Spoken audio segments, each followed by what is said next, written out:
It's Leykis 101, the ongoing on-air adult education course that teaches men how to get more tail for less money. Just as importantly, we teach women how men think. Toll free at 1-800-5800-TOM. 1-800-5800-866. Eric on the Tom Leykis Show. Hello. Hey, Tom. Eric. Long time, first time. Thank you. Love the show. Never had a reason to call in before. And tonight I have got the ultimate reason. All right. My wife of almost 10 years sat me down when I came home from work this evening and told me that her sister had called. Her sister has cancer. What kind of cancer? I don't know specifically what type. I just know that it involves the brain. Oh, boy. Okay. Very tight-knit family. Fundamental values. The sister is 25 and no family, never been married or anything like that. My wife and I have 3 kids together. My wife asked me to father a child with her sister. What? Yeah. And how does she want you to do that? With a turkey baster? Negative, sir. She wants you to have sex with her sister? Yes. So she can have a baby? Yes. Now, if her sister has cancer, and I'm assuming because of this request that her life is in severe danger. Yes. Then who takes care of this child after you've done this? We do. My wife and I. Do you have children? Yes, we have 3. The youngest one is 5. Do you want another child? Honestly. Yeah. I mean, I love my kids. I would not have a problem with having another one at all. Right. But wouldn't you rather have it with your wife? Absolutely. All right. And so you obviously have misgivings about doing this. Yeah. Tell us why. You know, number one, having sex with my wife's sister. You know, why couldn't she be artificially inseminated? She could, but the deal is, her sister is a virgin. Never had sex. And apparently the conversation that went on between them was quite lengthy. And, you know, her sister has never known physical love of any sort. You know, she is a very, very attractive young lady. But, again, very strong fundamental values. And, well, if she has strong fundamental values, first of all, let's face facts. Who gave her cancer? God. Who was the person responsible or the entity responsible for her not having a husband, having sex? God.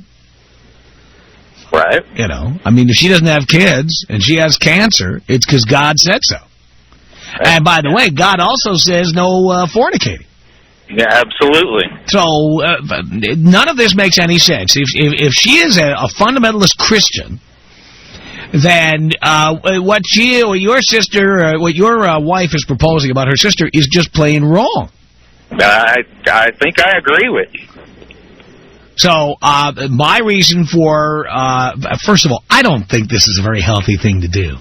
And I think at some deep level, it will erode the intimacy with your wife. I agree. I'm assuming that you have not had any affairs, you've not been with hookers, you've not slept around. Negative. Okay, so you've had a monogamous relationship with your wife. Your sister-in-law is not your wife. Correct. I'm assuming that you subscribe to some of these fundamentalist values as well. Yes. All right. You are not supposed to be having sex outside of marriage. Absolutely. So the answer is no. So the deal is you take the risk of upsetting the apple cart by saying, you know, no, I'm not going to do this. You know, people are going to be hurt for a little while and move on. But you're going to give them that reason. You see, because you subscribe to a particular religion, that is your out. And it's a legitimate out. Right. Because you are not supposed to have sex with anybody but your wife until the day you die. Yeah, That's the law. That's the law that you live by. Right. And that's the law that your sister-in-law lives by. Yes. All right. God decided it's her time. Now, again, I'm an atheist, okay, so I don't subscribe to any of this stuff. But I'm thinking along the lines of the Bible, which you subscribe to. You can't do that. Your sister-in-law can't do that. Right. It's wrong. Looking at it from a humanist point of view. Look, taking religion out of it completely. If having sex with her would save her life, we could have an interesting conversation here. I'd like to see that disease. Well, yeah, but again, guess what? I think when I was drunk a few times at a bar, I probably suggested that to a few women. But, I mean, if having sex would save her life somehow, right? All right, let's talk. This isn't going to save her life. No, absolutely. It's not going to make her better. It's not going to cure cancer. All it's going to do is an egotistical attempt to do something that God has decided she's not going to get to participate in. Right. And there's a completely legitimate way she can do this by artificial insemination, which, to my knowledge, the Pope may have a problem with that, but fundamentalist Christianity, I don't think does. Right. No, not at all. Right. You know, and her thing is, you know, she wants to be able to pass on, you know, her genes, whatever. She can do that by artificially inseminating herself.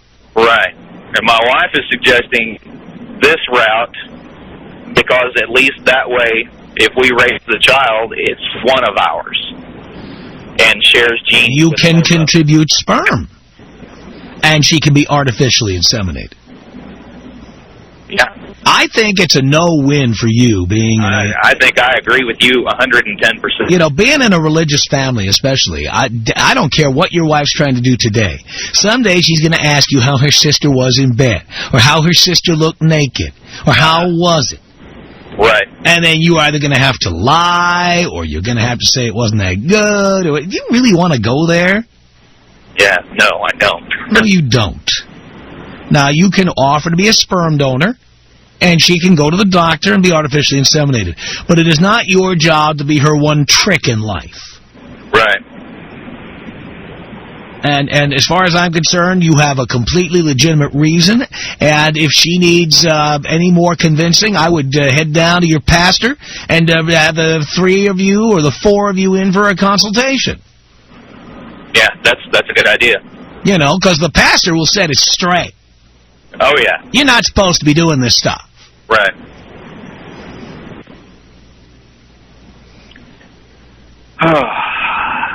I'm telling you, it erodes the... you know what? I mean, people think that I just tell guys, hey, if you're married, go get it on the side. Anytime you can get it, it's a perfect excuse. What a perfect crime. But you know what? I've been married and divorced 4 times, and I got to tell you something. Anytime you do something like this, it erodes the intimacy in your relationship. Yeah. Now, people are trying to be good, and they're trying to do what they think is right, but I'm telling you, you'll pay for it. Yeah. Well, that is something I'm not willing to jeopardize. You know, and I think I will suggest the artificial insemination. My wife and I are both healthcare professionals, so I mean that is a very understandable option that, you know, we will be able to talk about rationally from a scientific standpoint. You essentially could use your sister-in-law as a surrogate mother. There's nothing illegitimate about that. Correct. And what is this with your wife pimping you out to her sister? Come on. Yeah, I don't know. She and her sister have been extremely close. I understand that, but it's one thing to ask you to contribute sperm and be a sperm donor. Right. And then raise the child. It's another thing altogether. Like, you're supposed to give her first sexual experience? Yeah. That's weird. That is bizarre. It's totally weird.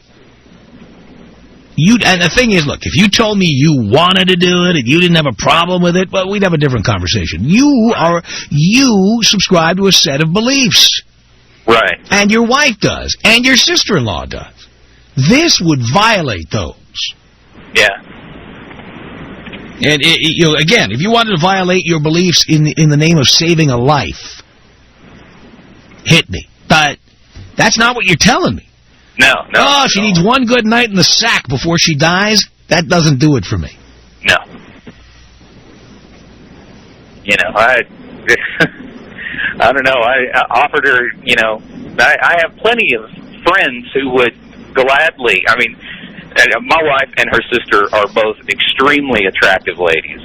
You know, to borrow your phrase, I could afford quite a lot. Uh-huh. And I've done well for myself. You know, my intimate relationship with my wife is spectacular, especially from, you know, what I hear from my married companions, you know, at work and wherever else. Yeah. Well, then you don't want to do something like this and run the risk that on any level it would hurt that. You're right. You're right. So you offer to be a sperm donor. I mean, look, I'll tell you what, that's very charitable of you. You have 3 kids. You're willing to have a 4th by her sister. You're already bending over backwards. You shouldn't be bending over backwards in her bed. All right. Well, Tom, I appreciate the insight. You're always level-headed. You've always got that point of view that I'm looking for, and I do appreciate it. Eric, I appreciate you. Thanks for the call. Tom Leykis. Tom Leykis. 1-800-800-TOM. We women also gain information from your show. Yeah, I mean, better to listen in and find out what guys think than to be in denial about it. Absolutely, you're right. It's Leykis 101 on the Tom Leykis Show.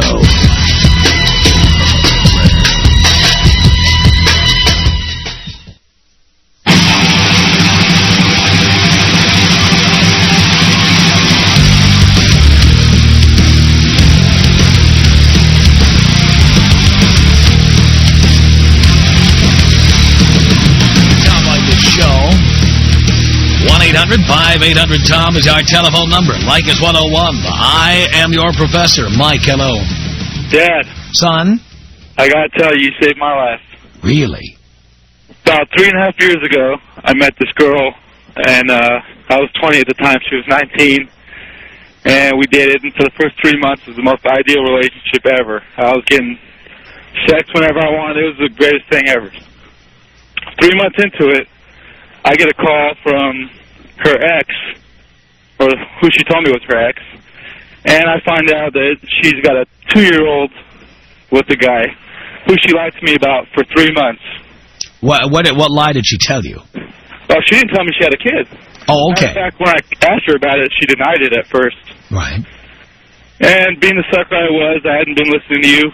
I hadn't been turned on to you yet. I stuck around for about 2 years. Oh. And I can sit here and tell you stories about all kinds of crap she did. But we won't even go there. Wow. Anyways, a year ago, Valentine's Day, a little bit before Valentine's Day, a year ago, I started listening to you, and I dumped that bitch on Valentine's Day. All right. For about a year now, she's been calling me every month or so, and she's seeing a new guy. And I just... But he's not as good as you were. Yeah, well, I get a call from him about 2 weeks ago asking me why I'm calling her. I told him, I said, look, buddy, I listen to Tom, and I don't want to have anything to do with this girl. She's all yours. And he says, well, you shouldn't have anything to do with her because I knocked her up and she's 4 months pregnant. No! And I don't know how I got away with 2 years of being with her and not, you know, having any of that going on, but I owe it all to you. That could have been you.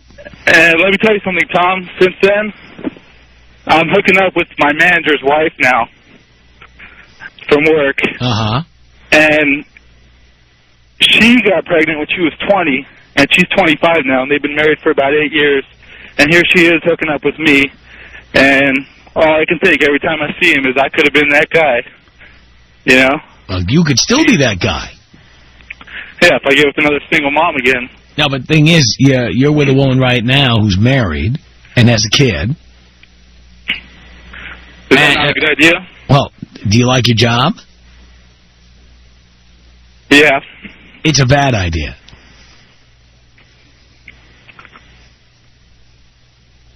Gotcha.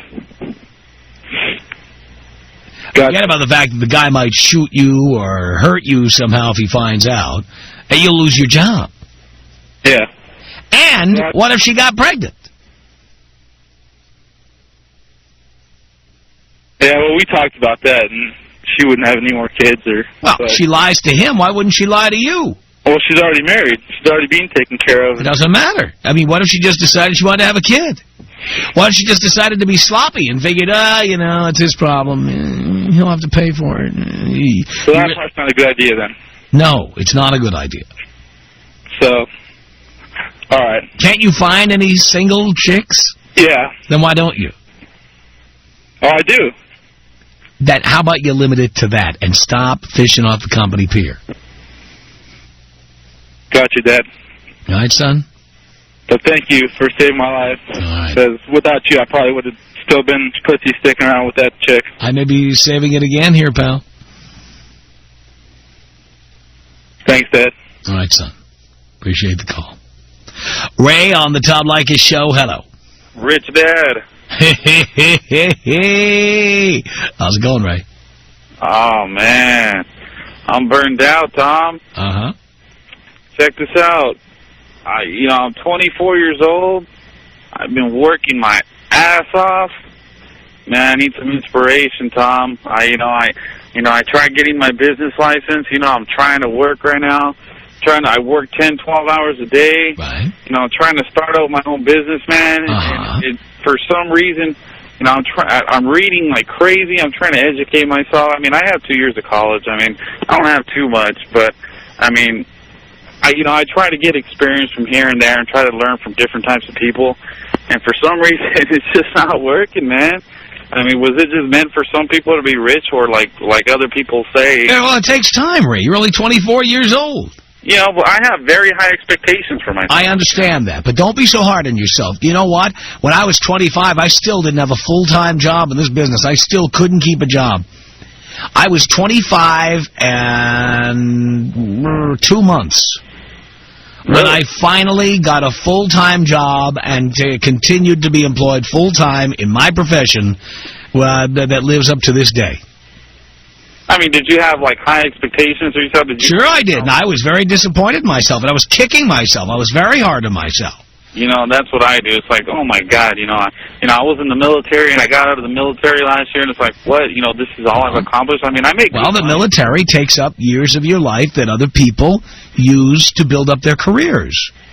Now, I'm not criticizing that in you, and I'm not saying other people are better or that they should have been in the military too. All I'm saying is you have to take that into account. Don't be so hard on yourself. You spent that time in the military. You had your reasons for going in. And well, to be honest, I mean, people criticize the military, but to be honest, it's really what you get out of it. I mean, if you go in there and you work your ass off, and I'm not criticizing it, but you must remember the years you invested there could not be spent on other things. So you end up 2 or 3 years behind because of it. But again, if you got something out of it, you're not behind. But it will take you a little longer to reach your goal. Don't be so hard on yourself. Do you have any advertising tips or networking tips that you probably know of? I mean, well, what kind of business do you want to get into? Well, I got my my license to resell auto parts, and I buy them wholesale, and I'm marking it up and so forth. I've had a couple sales here and there, but it's just not enough. I feel like it has the potential. I guarantee you there is an industry trade publication for that. I wouldn't know what it is because that's not my business. But just like radio has Broadcasting Magazine or Radio and Records, just like there are magazines for the grocery industry, for the beer industry, I guarantee you the auto parts industry has a magazine. And that's where you start. On top of that, I guarantee you a simple search on the Internet would not only find you the name of that magazine, but would also find you the next convention they're having in that business. And you need to be there.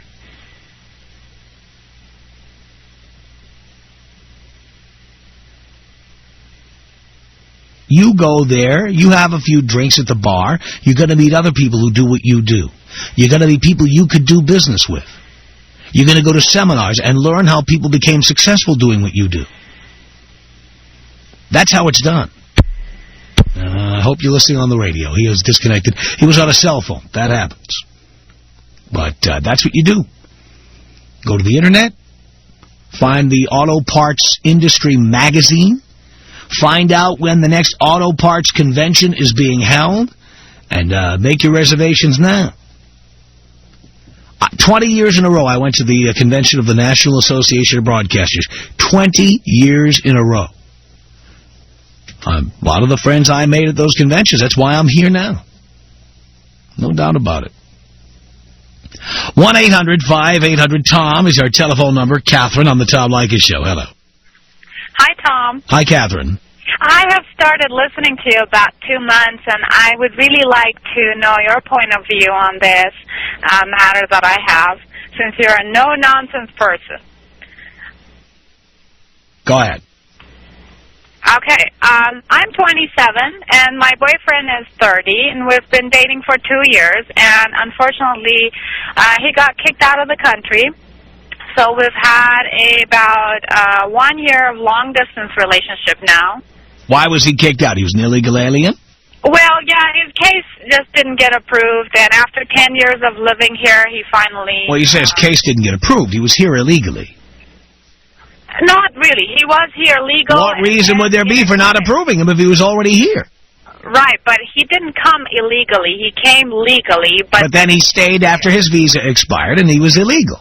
Exactly. Well, that's illegal alien. That's what that is. I mean, Okay, don't cover up for him. Let's the only way we can deal with this is if you tell me the truth. Your boyfriend was an illegal alien, not a criminal in any other way, just an illegal alien. Right. And the jig was up, and they finally caught up with him after all these years, and they kicked him out of the country because he was an illegal alien. Right. And you always knew it was possible that he would get kicked out of the country when you began the relationship with him. Exactly. Okay. So it's really stupid to get myself into this, but you know how these things happen. Well, they don't happen to me, dear, but maybe they happen to you. Anyway, okay. Okay. So anyway, now I thought, first I thought, okay, I'll help him as a friend, and once he's gone, we're going to move on with our lives, and it will be the end of it. But that's not the case. I mean, I'm very emotionally involved, and he is too. And he has proposed to me to go to his country. And what country is that? He's actually Egyptian. So he's in Egypt? Yeah. All right. Because you didn't tell Dean it was Egypt. No, I told him Egypt. I am Iranian, if maybe he got that mixed. Oh, he's in Egypt, and you're from Iran. Yeah. All right. So what? He wants you to come to Egypt and live? Right. I mean, you wouldn't want to go to Iran and live. I know that. No, I wouldn't want to go. Uh-huh. And Egypt, ever been there? I've never been there, no. Right. Okay. What do you think based on what you know about it? Based on what I know about him? No, about Egypt. Oh, well, he's saying that I can go for a visit and see if I like it. Would you ever want to live in another country now that you're here? I never thought I would, but, considering the... Well, your phone is cutting out, dear. You have to turn your head or something. What's that? Is that better? No. You can't hear me, you mean? Now I can hear you. Okay, whatever you did. Now I can hear you. Okay. Dear, you would want to live in another country? You live in L.A. How many years have you been in Los Angeles? Just 1 year. I've lived in San Francisco for 3 years, actually. All right, so you've been 4 years in California. Did you live anywhere else before that? Greece. Greece. How was Greece? It was awesome. Okay. How long were you in Greece? About a year. And where were you before Greece? Iran. Okay, so you lived in Iran until you were about 22. Then you left. Right. Went to Greece, spent a year, went to San Francisco, spent 3 years, came to L.A., spent a year. Now, do you have a career? No, I mean, not one I'd be proud of. I'm in sales, but I was supposed to be a linguist. What happened to that? I got screwed coming down to L.A. I didn't realize they had limitations as far as how many units you can transfer with you. And I was halfway done in my master's, and now they're asking me to... Why'd you leave San Francisco? Financially, I was very much, in need of some help, and I have my grandmother down here offered me to move in with her, and the expenses was 1/3. So you're going to be dropping all of that, all that work you've done, all the credits will be worthless. It happened. I had no idea. No, but 100% of them will be worthless. Like whatever work you did there, whatever work you've done in L.A., all of it, out the window. Right, pretty much, yeah. To go to a country, Egypt, where my understanding of Egypt is that women are not exactly treated as equals there. So you're not going to have much of a career in Egypt either, are you? I could be a teacher easily there. A teacher of what? I could teach English to elementary level. Do you speak the language of Egypt? I do about 20%. All right. So what is your question, darling? Well, I mean, I can tell from your tone that you're totally against this. Well, here's the deal. You're living in the greatest country on earth. Well, have you ever lived outside U.S.? I've traveled outside the U.S. Well, but you've never lived outside U.S. I haven't, but I'm telling you. No, if this is the greatest country. I'm telling you, in terms of material possessions, in terms of our living standard, nobody lives better than we do. Nobody. Nobody has the freedom we do. Nobody has the freedom we do, and nobody has the material goods that we have. You know from having grown up in other countries, you've been to the supermarket, just how many brands of American cheese there are, how many brands of ketchup there are, or whatever. Right, but at the same time, people don't have as much stress as people have here. Dear, we have stress only because we have so much. Do you want to go back to a culture where women are second-class citizens? Yeah, that's tough. Now, that's where you're going. I already left my country because of the same reasons. Wow. Then what are you getting yourself into here? It's just, but how do I get over him? There. You made a mistake getting involved with somebody who was a ticking time bomb. Sometimes you have to simply lick your wounds and move on. You knew that this was a possible outcome. Yeah. You shouldn't be getting involved with people where that's a possible outcome. Yeah. And dear, one of the reasons you're 27 and your career is shot to hell is because, I went to Greece and I spent a year there. And then I went to San Francisco and I spent 3 years there. And then, but he told me my credits wouldn't be good. I moved to L.A. Poof, I lost all my credits. And nobody bothered to tell. Of course, you never bothered to find out. But no, you don't take any responsibility for any of the things that have happened to you. But I really did. That's not fair to say because It is fair. Go back to San Francisco and finish school. Well, I can do that. You can do that. Why don't you? It's just financially, it's really tough. Yeah, how do you think financially things are going to be in Egypt? Is your boyfriend an oil baron? Is he a billionaire? No. Really? How do you think financially things are going to be in Egypt when you get there? Have you thought ahead? What does he do for a living? He manages a store. Manages a store. How much does that pay? Yeah, not much. Not much. And teachers, how much are teachers getting paid in Egypt these days? From my understanding, from the little research I've done, it's about 40 to 50,000 a year. 40 to 50,000 a year? Yeah. That's if you get a job that pays 40 or 50,000 a year. Yeah, that's if you get a job. So you'll be making more than him. In a culture where women are second-class citizens, what's that going to do to his pride and his dignity? Yeah, probably not too good. Right. Dear, you made a mistake getting involved with a guy like that. You have to take It is time to take responsibility for the things you've done. You got involved with the wrong man. You traveled all over the world just because you felt like it. You went to school and took all these courses and never bothered to find out what would happen if you moved. Then you moved without checking. I swear to God, I did. I flew down here, paid $200, and I saw the dean of the department. I spoke with them. They said, no problem. I had all my documents with me. I showed them everything. Nobody even mentioned. You got screwed. File a lawsuit or go back to San Francisco. No.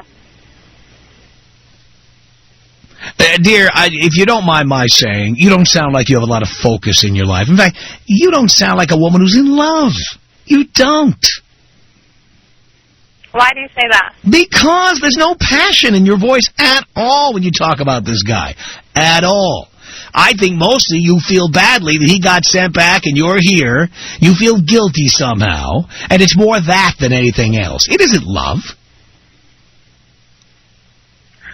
Wow, that's interesting. Mm-hmm. People who are in love don't sound like you. What would I sound like if I were in love? You would sound, which you don't. Well, because I'm not a teenager in love. I'm 27. Again, dear, it doesn't matter if you're a teenager.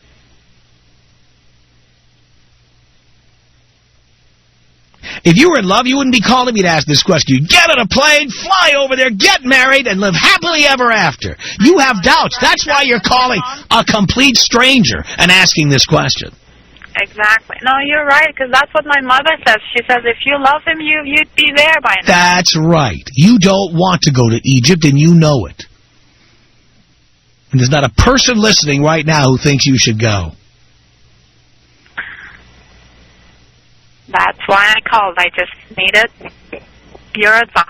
You figure out how to make it work in San Francisco. You go back and reclaim your credits and finish your education. You'll be studying so much you won't have time to think about him. Yeah, that's true. All right? Okay. Good luck. Great. Thank you so much. I'm here to help, dear. 1-800-5800-TOM. There are women out there who enjoy giving oral sex, and I don't want the men out there to be disappointed and think that they can't find a woman like that because we're out here. I know you are. And a lot of guys are still looking for you, baby. The Tom Leykis Show.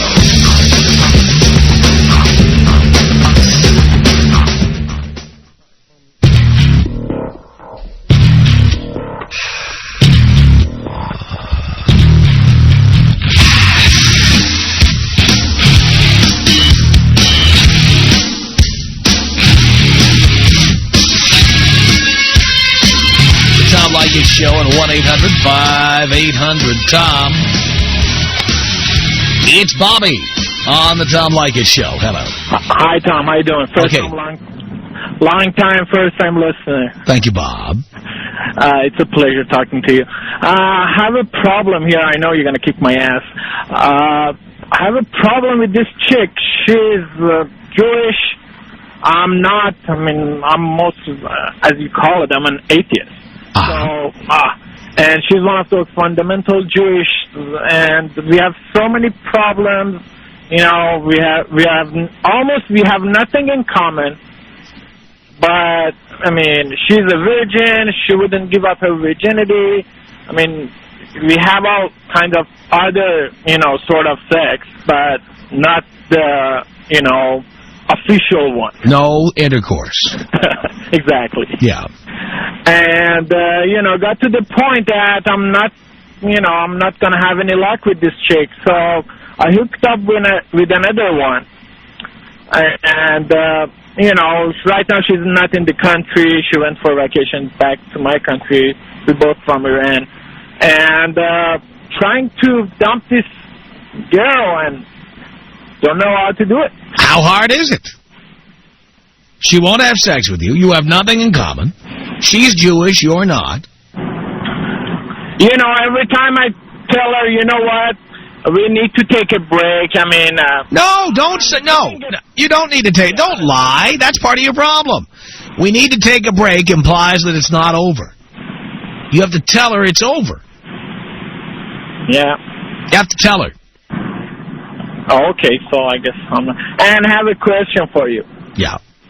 Okay, I've been in the music business, back in my country. Yeah. When I come here. Yeah. And I came here, I'm starting my education, restarting it. Yeah, real quick, what's the question? Yeah, sure. I'm just wondering, where would be the best point? We're out of time. I'm sorry, Bobby. Tom Leykis. 1-800-5800-TOM. 1-800-5800-866. That bitch still ain't Miss USA. She should be slapped in the face. All right, that's boys, you can't say the F word on the radio. It's not my rule. I use the F word every hour of every day, except the hours I'm on the radio. Then I only use it during commercial breaks. It's the Tom Leykis Show.